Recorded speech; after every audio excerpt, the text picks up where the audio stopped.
Hi guys, hi everyone, good evening. This is Manay Gina and welcome back sa aking YouTube channel. So guys, another mini vlog for today's video at ang ating pag-uusapan ay walang iba kung hindi si Ryan Bang.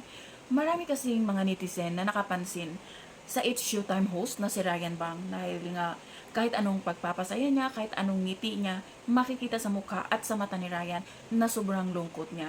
Siyempre, sino ba namang hindi malungkot? Sino ba namang hindi masad sa sitwasyon ni Ryan Bang na ang pagkakaakala niya kasi malapit na silang ikasal at proud na proud si Ryan kay Paula.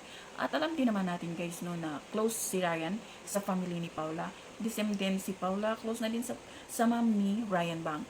So ang tanong ngayon ng mga netizen, ano kaya? Bakit sila naghiwalay? Bakit hindi nila na-resolve yung kanilang pagsasama? Bakit dumating sa punto na maghiwalay sila? 'Di ba? Bakit hindi nila pinag-usapan? Pero yun nga guys, hindi din natin alam. Baka pinag-usapan din naman nila at siguro nakapag-decide sila na baka hindi nga sila ang para sa isa't isa. Hindi din natin maiwasan na yun ang maramdaman ni Ryan na malungkot kahit nagpapasaya sa It's Showtime, kahit ngumingiti.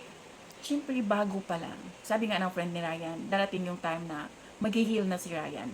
At baka makahanap siya ng ibang babae na talagang para sa kanya.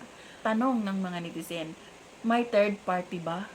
Kung yun ba ang dahilan kung bakit naghiwalay sila ni Ryan at saka ni Paula.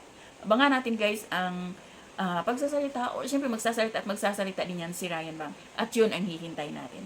So yun lang guys. Thank you for watching. Bye. God bless everyone.